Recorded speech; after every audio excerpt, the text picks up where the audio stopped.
Said that, Mr. Speaker, I yield 2 minutes to the gentleman from Maryland, our distinguished whip, Mr. Hoyer. The gentleman is recognized for 2 minutes. I thank the gentleman from Massachusetts. I agree with what the gentleman has just said. The Republican leadership is opposed to raising the minimum wage, opposed to lifting 6.6 million people out of poverty. No member of the House should harbor any illusions about what the Republican leadership is doing, therefore. Today, the Republican leadership is engaging in a political stunt, in my opinion, a cynical sham, a cruel ploy to undermine a long overdue increase in the federal minimum wage, an increase that would benefit literally millions of American workers and their families.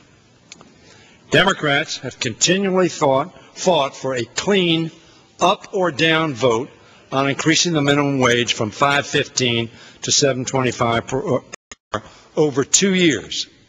The first increase in 10 years. Hear me.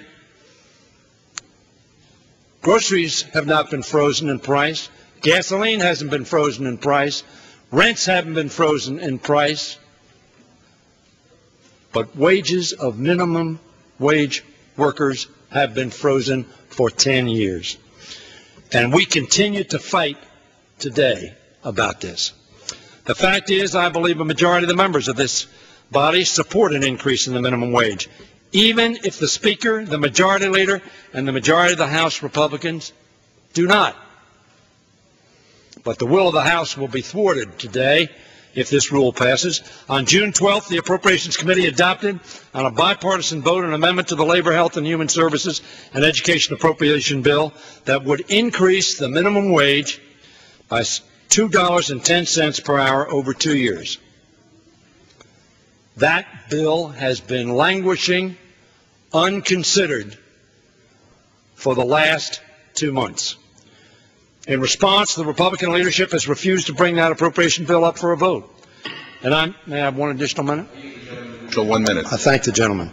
And on July 13th, 64 Republicans joined all Democrats in indicating their support for increasing the minimum wage by voting for a Democratic motion to instruct on the vocational ed bill. But instead of providing for a fair up and down vote on the minimum wage, the Republican leadership today has combined an increase in the hourly rate with an estate tax cut that will benefit the heirs of the wealthiest estates in America and drive our nation's hundreds of billion, approximately 800 billions of dollars further into debt. If nothing else, Mr. Speaker, this certainly tells the American people precisely where the Republican priorities lie.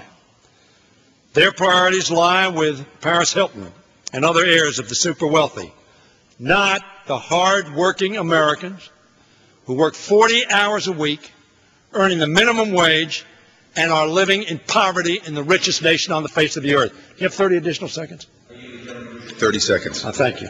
Mr. Speaker, this Republican bill reeks of cynicism. It's a political stunt designed to give vulnerable Republicans in tough elections the opportunity to say they voted to raise the minimum wage, even though they know this bill is a shell game. We will give with one hand and take with the other. The estate tax will not pass. It has not passed. We've already passed it. We don't need to pass it again. But it is put on this bill as a poison pill to kill it because the Republican leadership opposes raising the minimum wage. What a shame. Time, gentleman's expired.